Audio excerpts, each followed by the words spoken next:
It is my honor today to welcome you to the second annual Jean Fuller Women in Leadership panel. I remember being introduced to the then Senator Fuller when I just started my tenure as president of Bakersfield College, and we were celebrating BC's centennial year. I remember being struck by her genuinely caring personality, curious and sharp mind, a commitment to our community, particularly those who are underserved, and her warm smile and fun laugh that permeated the entire room. I knew right away that I wanted to become her colleague and her friend. Since then, I watched Jean, in her senator role, advocate fiercely for the needs of Kern County. However, she had a way of doing this that was always with a focus on building bridges rather than building walls. She had a way of building common ground to move an agenda that always did the right thing. For the last few years, I've had the honor of working closely with this remarkable person, this remarkable woman, on various initiatives. One of these is Jean's commitment to supporting and empowering women. We launched the annual Women in Leadership panel in 2019, and then had to cancel the 2020 panel due to the pandemic, when large gatherings were being canceled. Here we are back with an amazing lineup of speakers for you in March 2021, Women's History Month. Today's panel is in collaboration with the Bakersfield College Women's History and More, WHAM, Committee. Since the 1980s, BC has participated in the countywide effort to recognize the historical accomplishments of women with a month-long series of programs presented by local and regional women leaders. Thank you, Olivia Garcia and Erin Miller, for spearheading WHAM, two remarkable faculty members at BC. And thank you, Dr. Maria Wright, for programming this particular event. You are in for a real treat, friends. Relax and enjoy these fabulous women. Dr. Fuller, let me turn this over to you now.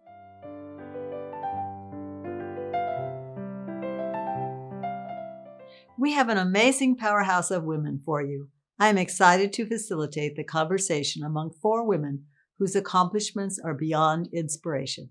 Katie Russell, Superintendent of Panama-Buena Vista. Ms. Russell is the first woman and first African-American superintendent in the Panama-Buena Vista Union School District's 145-year history. Ms. Russell formerly served as the instructional superintendent at the Fresno Unified School District. Her professional experience extends to over 30 years with the Fresno Unified School District.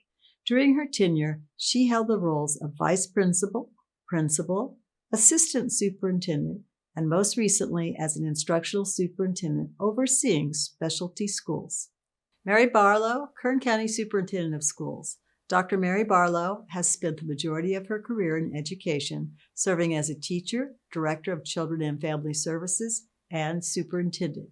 In 1996, Mary spearheaded the formation of the Kern River Valley Collaborative, a network of county, private, and nonprofit agencies dedicated to delivering direct medical, dental, and social services to Kern River Valley children and their families. During her tenure as superintendent of the Kernville Union School District, she successfully modernized all district schools and constructed a new middle school while focusing on increasing student achievement. Nicole Parra, Assemblywoman. Ms. Parra graduated from the University of California, Berkeley in 1992 with a BA in economics. In 1998, she earned a JD from the Catholic University School of Law in Washington, D.C.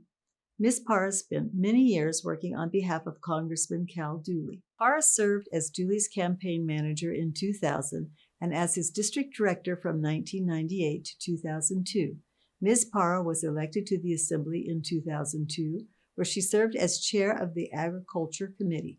She also served on the Banking and Finance, Insurance, and Water, Parks, and Wildlife Committees.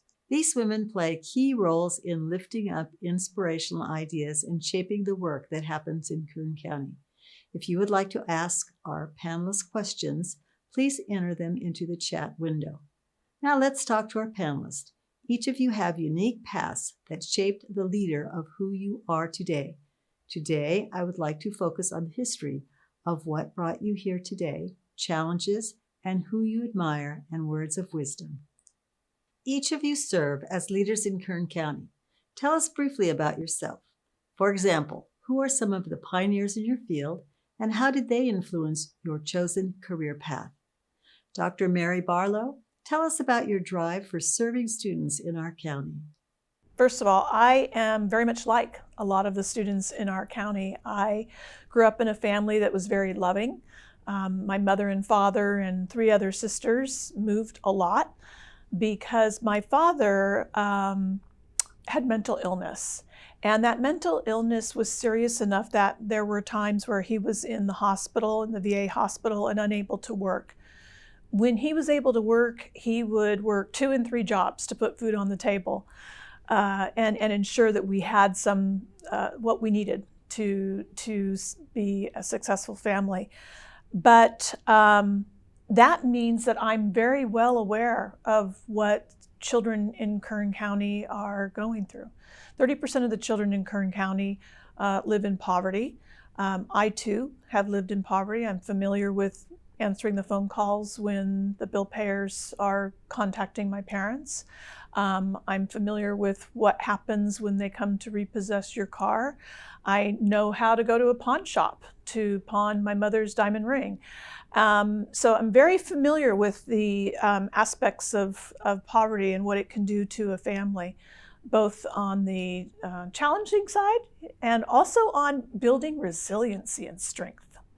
So I would just say that because of that experience, I have been motivated all of my life to be the voice for those who may not have a place at the table, for the people who may not be heard and their needs may not necessarily be met. And that's what's driven me throughout my entire career. Ms. Russell, tell us about your experience as the first woman and African American to serve as a superintendent in your district. What advice would you give to students that are breaking ground similar to yours? This is my first year as a superintendent, and I have to say, I would have never predicted my first year in this role would have been in the middle of a worldwide pandemic. However, I know that students are depending on my ability to navigate these challenges so they can achieve their goals. I recently moved to Bakersfield from Fresno, California in June, and I have spent the first 6 months getting to know my staff, parents, and community. The exciting part of this transition has been thinking back to all my experiences that have led me to this point in my career. I think back to when I first thought about getting into the educational field, and I realized it was when I was in the 4th grade. My teacher, Miss Diversey, was the one who always believed in me and challenged me to do my best.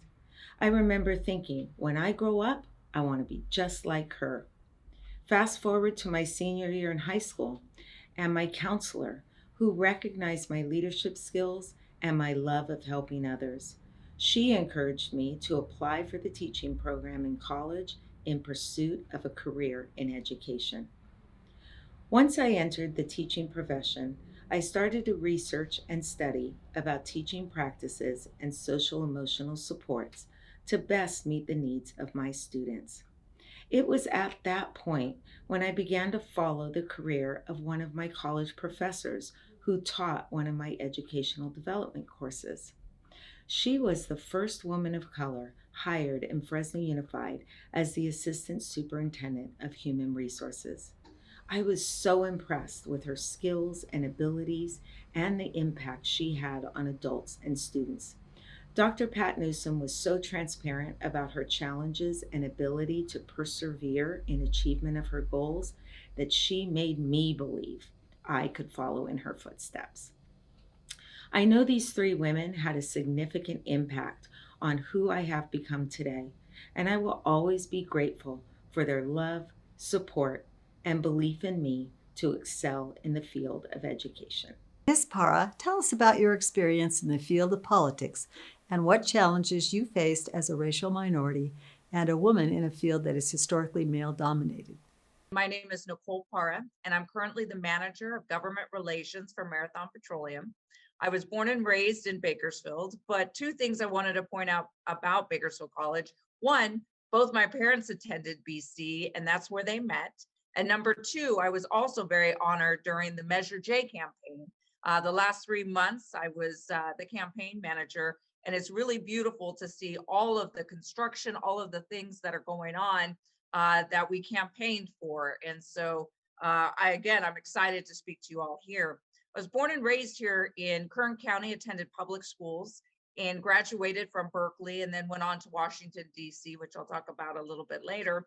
And who inspired me is I had the fortune of being surrounded by some wonderful community organizers, including, my father, Pete Parra, who was on the school board and had a lifelong public service career. My mom, who worked at the Bakersfield Adult School, and of course, people like Dolores Huerta, who I personally walked precincts with when I was running for the assembly. Magda Menendez out at MAOF, Mexican American Opportunity Foundation.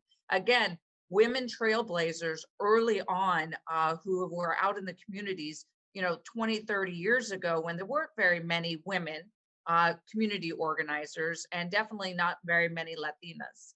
And so that's why I was so proud when I was one of the founding members of Latina Leaders of Kern County, with Linda Quiones Vaughn, with Esther Torres, Wendy Avila, now the Honorable Wendy Avila, the first Latina judge here in Kern County, and Norma Rojas Moore, and just some wonderful, wonderful women here in Kern. So those were some of the women who inspired me to be of service. Let's discuss the path that led you to the position you hold today. Historically, what have been some of the biggest challenges women have faced ascending the ranks in your profession? What skills are needed in your profession, and did you have a mentor to help you gain these skills? I began my career as an elementary teacher. My 10-year teaching experience included teaching at the kindergarten, 1st, 4th, and 5th grade level.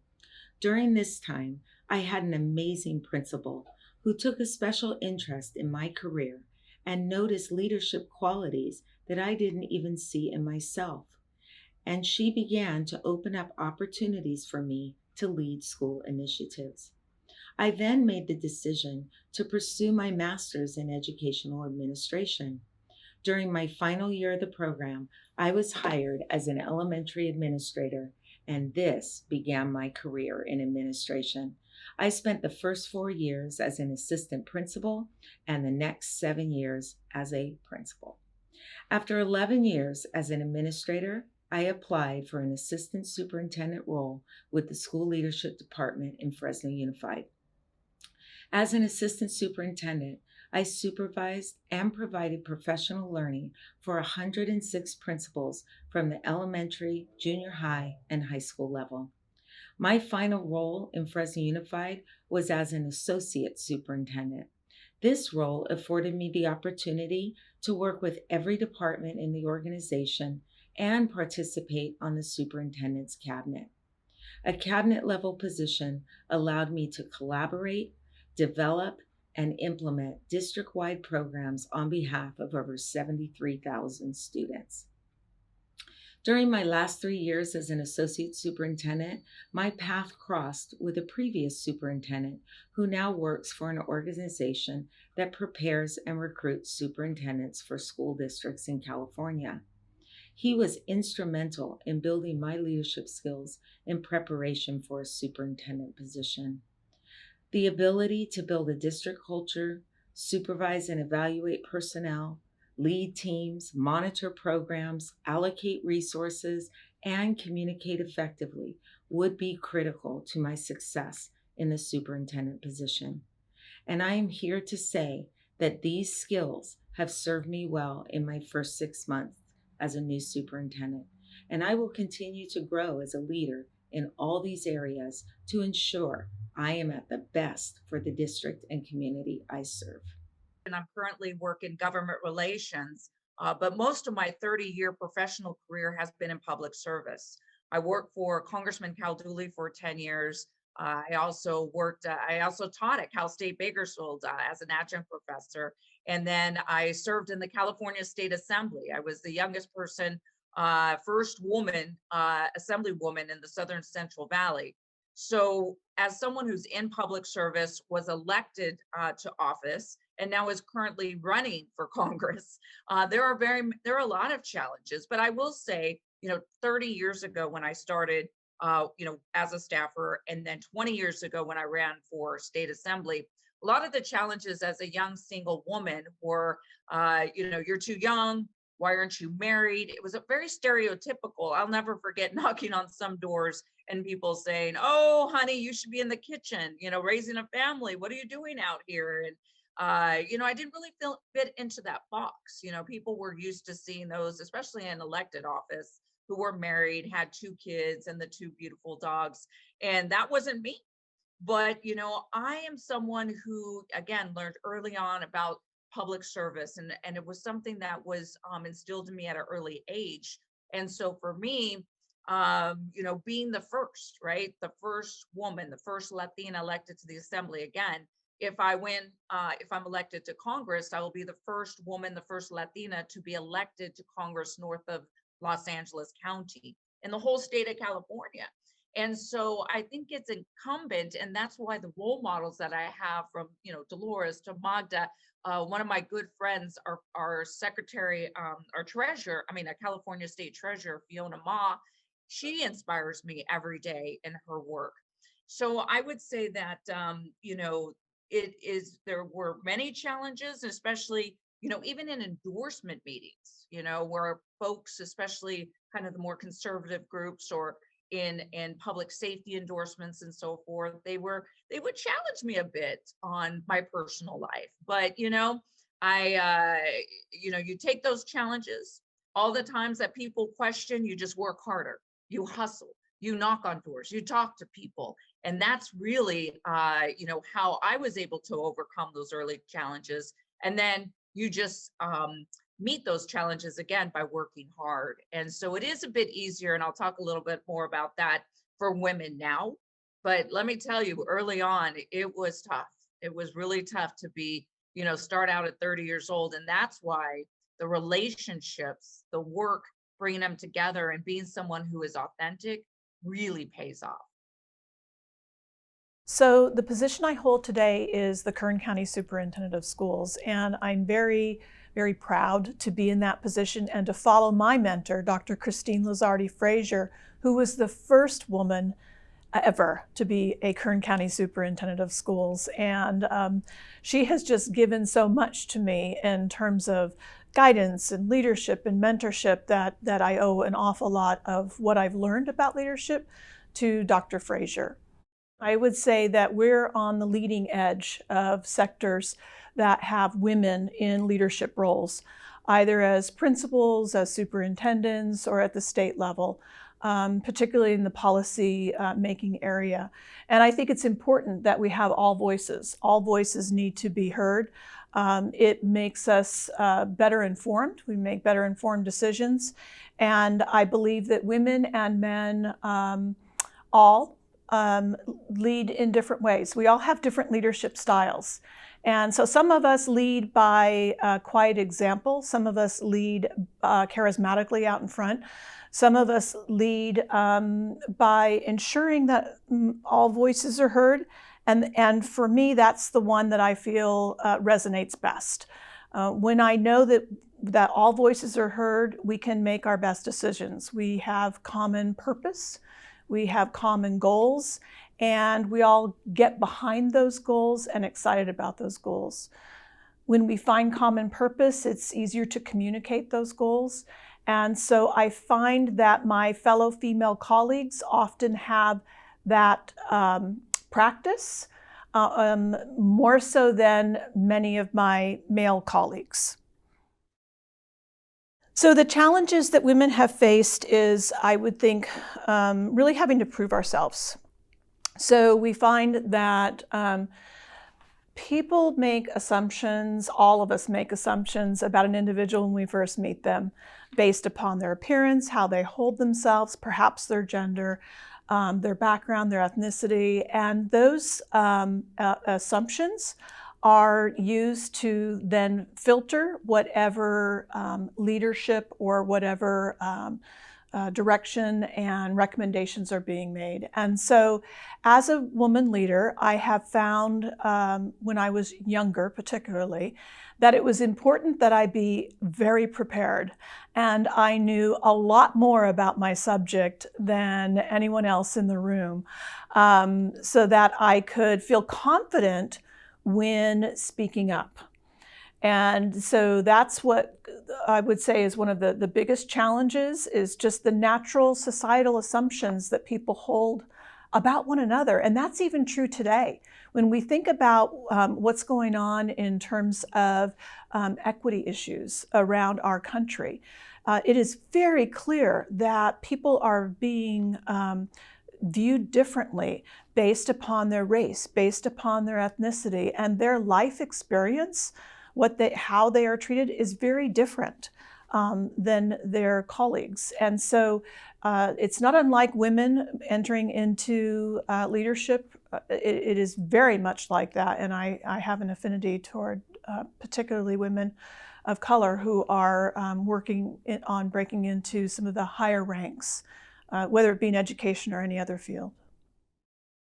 The skills that are needed in this role, I would say first and foremost are compassion, really understanding that we're working with people, and we all have our strengths and our features, areas and opportunities to grow, and being really aware of your own strengths and challenges, and then knowing through that self-awareness that your voice, what you have to share with others, your actions are very impactful, and perhaps even more impactful than the policy that you set. And so that it's important to understand both those things and how they interact.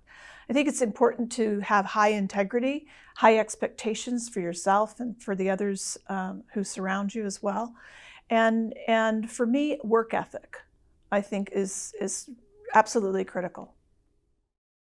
Over the decades, we have seen the roles of women change. What are some of the most significant changes for women in your field? What advice would you give to others that would like to follow in your footsteps? Fortunately, there are many things that have changed, especially for women who are interested in public service or running for elected office. And we saw that recently demonstrated by the first Vice President of the United States, Kamala Harris. And it's exciting to see someone who looks like many of us from the Central Valley. She is someone that is a role model for all of us. And I think that, for women, whether it's, before it was a challenge raising money to run for office, to be able to break those barriers of being, considered a contender and not questioned about your personal or your marital status. I think that the women's organizations, that's something else that 20, 25 years ago, I mentioned being a founding member for Latina Leaders in Kern County, but now there's wonderful organizations, Emerge. I just got elected to a statewide board with the state treasurer, Fiona Ma, and the lieutenant governor, Eleni. Women in California Politics Foundation, which is a wonderful state group that is looking to preserve the history of women elected leaders. 2 years ago, it was the 100-year anniversary of the first 4 women who were elected to the state assembly.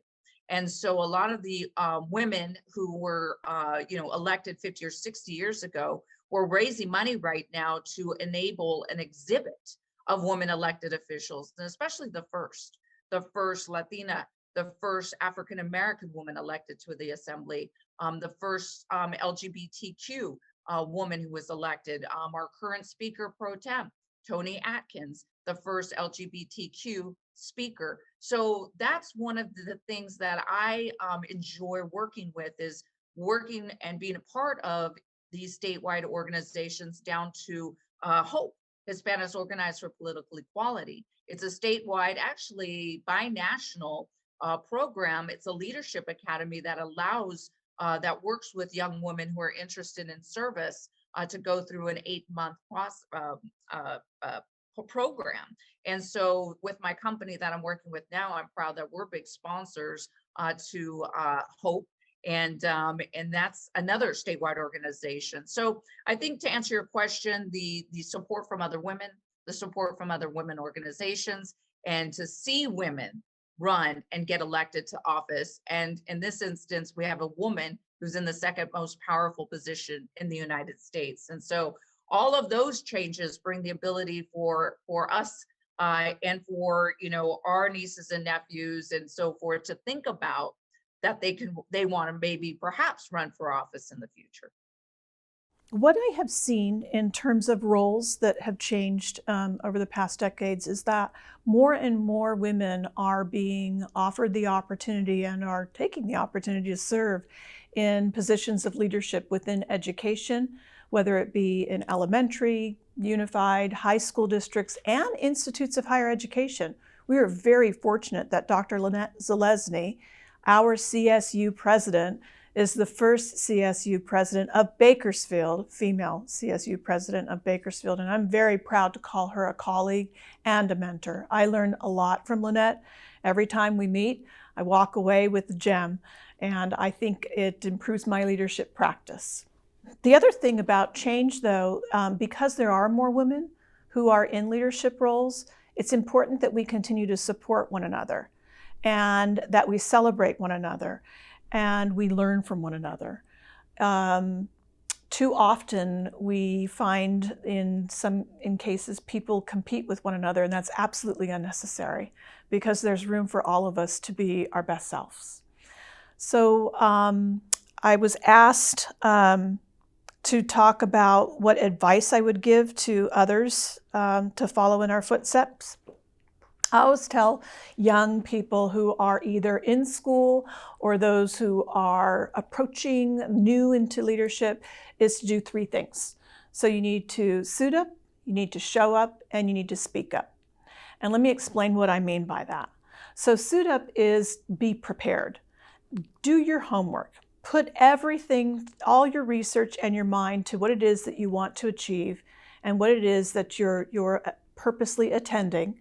Put on your very best suit, if you will, both internally in terms of your mental state and externally in terms of preparing to look as professional as possible.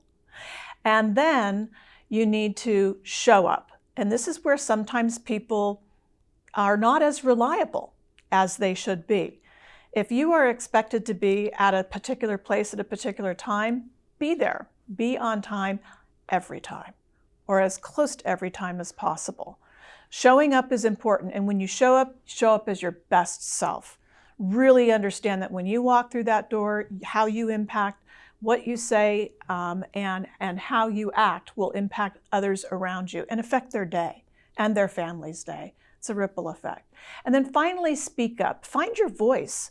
What makes you passionate? You've done your homework. You understand your subject. Now speak up. Speak your truth. Be courageous. Take that risk. So those are the 3 things that I say to students and to young leaders, and they will be successful if they practice those 3 things. Historically, the teaching field has been filled with women in K-12 education. But what is noteworthy is administrator positions in education have been predominantly filled by men. This mirrors what we have seen in other careers in our country, where males get hired for senior roles and move up the career ladder at a much faster rate than women. This inequity continues in our society today, and in my pursuit for a superintendent position, I too experienced many challenges.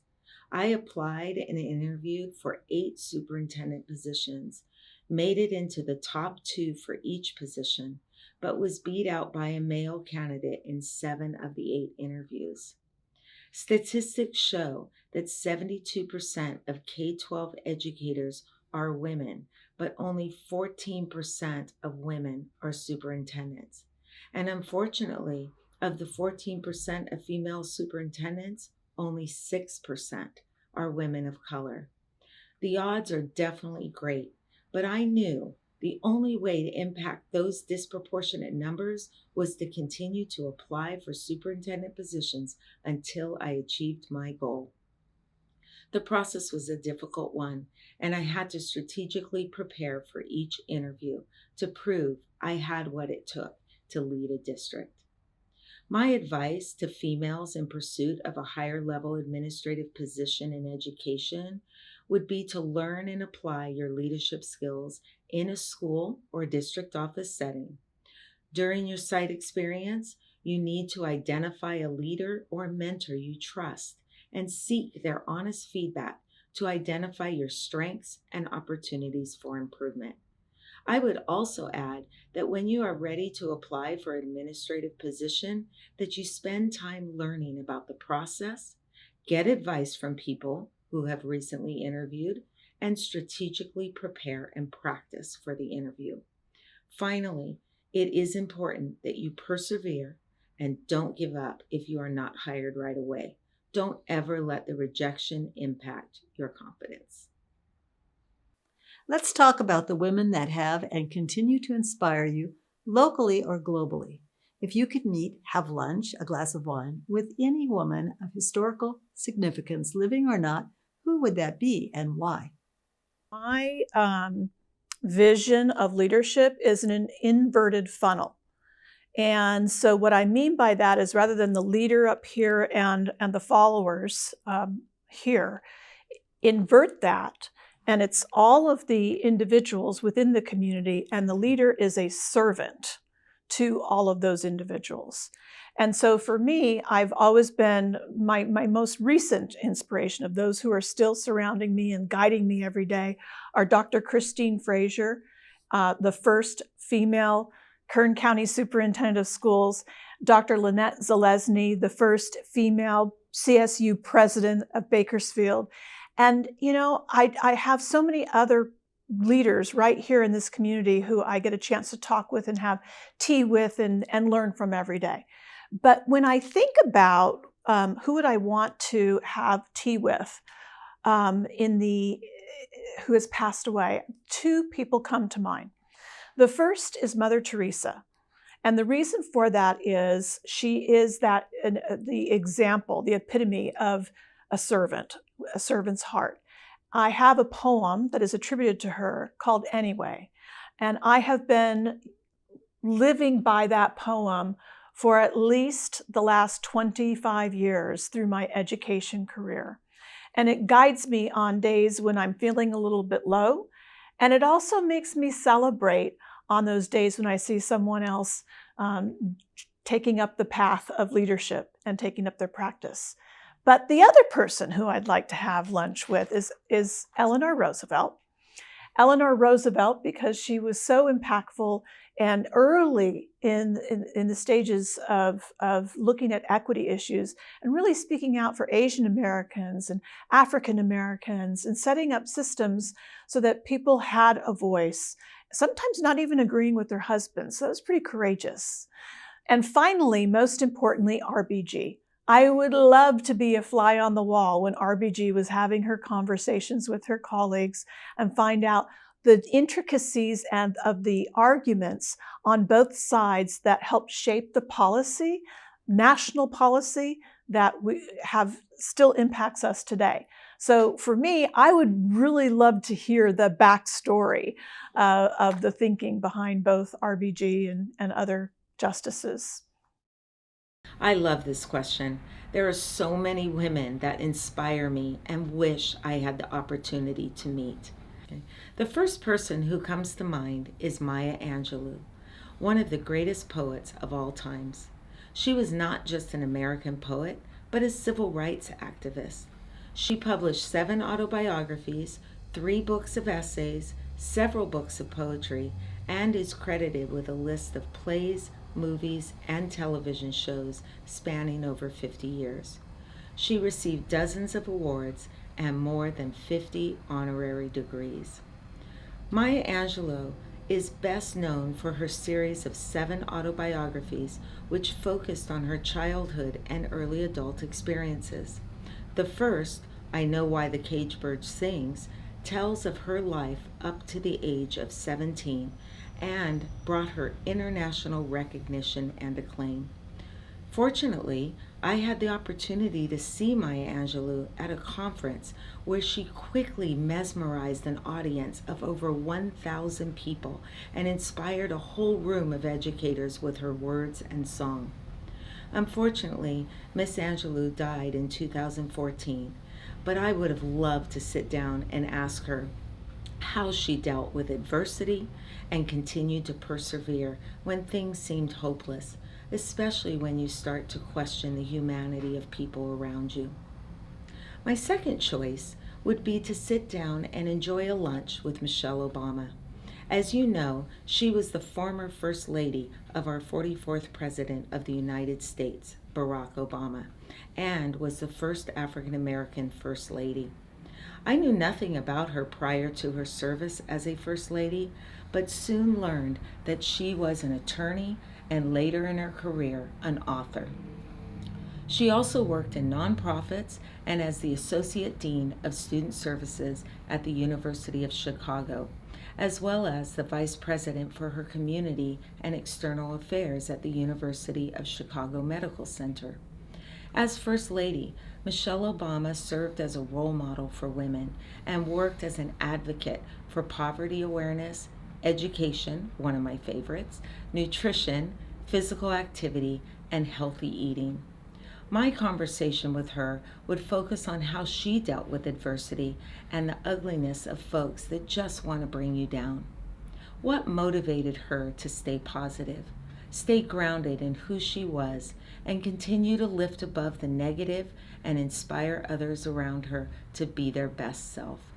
Both of us are still alive and well, so I actually am not giving up hope that one day I might meet her in person and get to ask her these questions myself.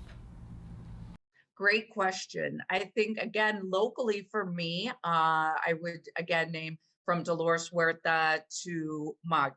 But then Norma Rojas Mora is a wonderful friend doing so much work.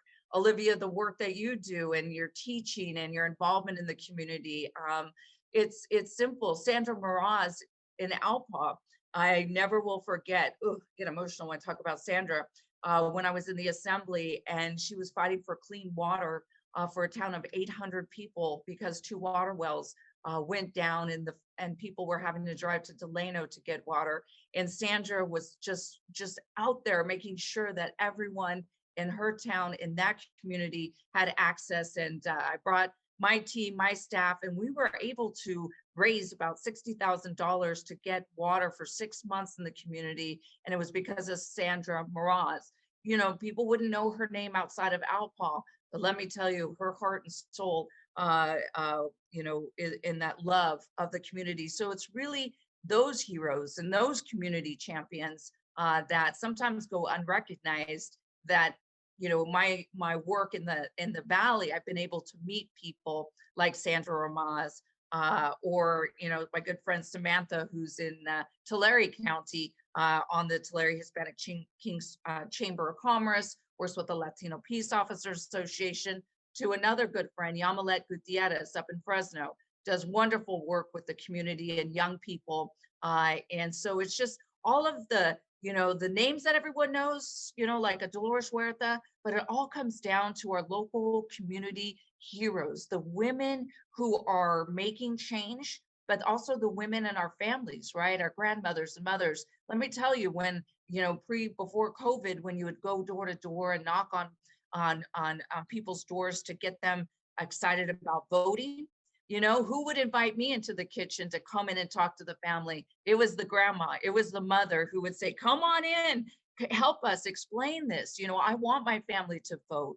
I want us to understand the resources. What is a school bond? Will Measure J bring us a campus to Arvin Lamont? It's those women who are not only raising and working hard in the communities, but they're always thinking about that next generation. And those are my role models. And the one person who I'd want to have, and I would say a nice sipping tequila with would be Frida Kahlo. And she would be, can you imagine the stories, when she grew up, the pain she was in from her accident, and to never give up. And also to the challenge of being, an artist, but also being a woman who fell in love, and that sometimes unrequited love with Diego. And, as many of us women in our lives, it's that balance between our dreams and our what we want to do for the community and our work. And sometimes the personal sacrifices that we make in our personal relationships, and the time maybe we don't get to invest to make them successful. And so, and just her spirit of love, not to care about what anyone thought. And I just admire her. I have a copy of one of her paintings with the black cat on her shoulder, and I see it every morning that I get up, and it's next to the big poster I have of the woman with the shoulder on the Union power. And so those inspire me every day to get up and say yes. Si se puede, or someone said si she puede. Yes, she puede. It's all about just getting up, feeling that God gave us another day and making a difference during that day. So I know that was a long-winded answer to your question, but from inspiring me from the local leaders to all the way to having some sipping tequila with Frida Kahlo, strong women who engage in the community, engage in their interests, but also at the end of the day, we're women and we love, and sometimes we're successful and sometimes we're not, personally. Wrapping up our panel, this is an opportunity to inspire our students along their college path. As successful leaders, your words inspire and motivate. Thinking back on your journey as a college student, what would you have wanted to know from someone in the role you hold today? I appreciate the opportunity to sit on this panel and share some of my experiences and influential people who have impacted my life and career success. As I look back on my career path, I realized that there were two things that carried me through every challenge, promotion, rejection, and experience. First, I always engaged in learning, actively seeking opportunities to learn from experts and practitioners. I also learned by putting myself in collaborative groups and listening for different perspectives in support of better outcomes. If I had to go back and improve in this area, I would have to read more, seeking research to support my own learning. I was not an avid reader when I was young, and I depended on others instead of myself, and at times that did not serve me well.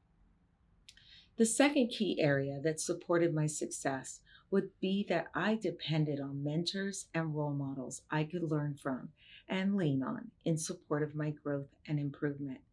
I think our culture today reinforces perfection and that you should move through life with as few mistakes as possible. This is not realistic and truthfully not healthy either. Mistakes are key to learning. I'm sure you've heard the saying, fail forward. I believe when you embrace this concept, take risks, accept challenges, and be receptive for feedback to support your ongoing improvement, you can't help but reach your goals. You are always better when you surround yourself with those that have your best interest at heart. As young women with your life and career ahead of you, stand tall, be confident, and don't ever give up on your dreams. Unfortunately, there are people along the way that will want to drag you down or tell you you can't do it, but you need to push those negative words to the side, lean on yourself, role models and mentors, and put yourself in the environments that will support your success. Thank you. I would tell my college self a couple things is that to breathe a bit more. and to really live in the moment. And I know that that's hard when you're trying to pay your bills and you're trying to get a job and you're trying to, figure this all out. And so, and really, trying to get outside of your comfort zone, and I say that by, trying to, especially early on before you have other responsibilities, to travel. And I don't mean first class to Europe and so forth. Really try to figure out, by volunteering in local communities outside of yours. There's so much need even statewide if you're unable to, go to another country. And so I wish I would have done some of that traveling a bit more, and volunteering, and really, like I said, challenging yourself. And for a lot of the women too, is there's no problem in delaying a little bit your time if you want to, get married and have a family. There's no, if you can kind of extend your 20s as much as you can. I'm a big believer. I looked at myself, when I was 22 versus 32. There's a huge difference. And now I'm 51, so there's even a greater change in who I am from when I was a college student. And I will end with this. I'm copying one of another mentor, Mr. Robert Tafoya. He was a Kern County judge who just retired. Him and Sandra Serrano, a former president of Bakersfield College, were good family friends for many, many years. And when I read, the wonderful article about him in the Bakersfield Californian, and he cited one of my favorite books, right? The Four Agreements, by Don Miguel Ruiz. I just want to end with this, and I wrote them down so I would not mess up, is the Four Agreements are: number one, your word must be impeccable. Number two, take nothing personal. Number three, be open to life's possibilities. And number four, always do your best. They sound very simple, but especially number two for me, take nothing personal. It is so hard to sometimes think when there are comments made about you, or someone is mean or says a cruel remark, not to take great offense. And one of the things I've learned by, and especially being in public life, is that I would react when I was younger very quickly and already want to think, well, they did this, I'm going to react even, more or harder, or I'm, it was like I was obsessed with like getting even, right? And as you age and you grow up and you're more mature, you sort of feel like, when there's, and especially with social media, let me tell you, you read a comment and you say, wow, they don't know me. They're making comments about me, but they really don't know me. And I could go on Facebook and defend myself and start this whole social media engagement. But at the end of the day, you count to 10 and you're like, you know what? I'm just going to move on. And ever since I just started, you just try not to take it personal. They're going to have their opinion. And that's in the bigger picture, what's happening even nationally. We're so, we're so in some areas so partisan. And for me, it's taking that step back and it's saying, just doing the work. So one of the things I loved when I campaigned for the assembly, when all of these things were going around in the office and the campaign, and Nicole, you need to do this and this, I would grab my clipboard and I would go out to Arvin Lamont and I'd just start walking. And I'd start walking and I'd talk to people. And how can I help? How can I help? And so the more days I would just spend walking and walking and walking. And that's what we need to do. And so to the college students, no matter how bad your day is or who said what or what was posted, if you can just take a breath, count to 10, and then do something for someone else immediately. Like instead of reacting to combat what they said about you, say, how can I go and I crochet all the time. I'm going to crochet 5 hats and I'm going to take them, when I walk to work, I give them out to the homeless here on the street. What can I use my hands? How can I use my hands, my legs that I have to help other people, instead of thinking like, oh, they said something mean about me. And then the third one, be open to life's possibilities. Say yes. Just say yes. Someone says, hey, would you like to go hiking with me on Saturday with Olivia and her beautiful dogs? Yes, yes. You know, when you say yes, you don't know. Most of my jobs in my life were because I said yes, and I met someone who I started talking to, and then they said, wow, why don't you think about working for me? Or when I was even elected official, Nicole, that sounds like you need to meet Fiona Ma. And Fiona Ma is like, Nicole, you need to be on this board, right? Measure J, Norma, do you want to go to a volunteer meeting for Measure J? Sure. Show up. Congressman Bill Thomas, Dr. Christian. Hey, you talk to me, and a week later, I'm running, the campaign manager for Measure J, $500 million bond, meeting these amazing people from deans and teachers and athletes. It was the best 3 months of my life. And if I hadn't said yes to Norma, I wouldn't have had that experience and those memories, and then seeing what's being built, helping Kern County, the education system, getting, for me, into the 21st century, right? So say yes, think outside the box, use your grit, hustle, your work ethic, be authentic, smile, have a good sense of humor, and love your family and love your community. And so that's what I would end with today. Anyone can be anything they choose or want to be. It's a matter of deciding and finding what is important to you and then following your passion. You need to be tenacious. There are times when you will hit hurdles. There will be barriers to your success. However, there are always people and resources around you who will help you get through those barriers and over those hurdles. I would say write your plan and then work your plan. There's something really magical about writing out your purpose and your goals and how to achieve those, to identifying those barriers and how you're going to overcome them.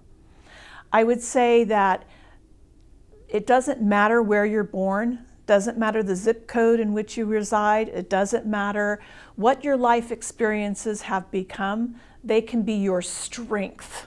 Some of the best leaders I know are those who are humble. We always need to listen, and we always need to take a learning stance. Every day, we're practicing our leadership. It's not a gift, it's not a title. Everyone's a leader, whether it be in their home, in their family, or their community, their church, wherever they may be. We're all leaders, and we're practicing. So the idea is, as a student, you're early in your practice. Each year, each day, try to get a little bit better at your practice of leadership. That's what I do. And it's with that humility and that stance of humility and listening to others that we do get better at our practice of leadership. There's no arrival, there's no pinnacle, there's no arrival. We need to continually learn every day and at every opportunity. That's why we're put here, to be the best version of ourselves that we can be. And that means be careful about how you spend your time. Who are you speaking with? What are you reading? How are you using your downtime? And know that that's your most precious commodity. And so if there's an opportunity to focus on an area that maybe is out of balance, that you might need to spend a little more time in, redirect your time and do that and be purposeful about it. But as far as lifelong learning, I think we absolutely do. And that's our natural curiosity. And it's what makes us interesting and different from other beings here on Earth. I would like to thank our panel so much for sharing their experiences and words of wisdom that we know will benefit our students.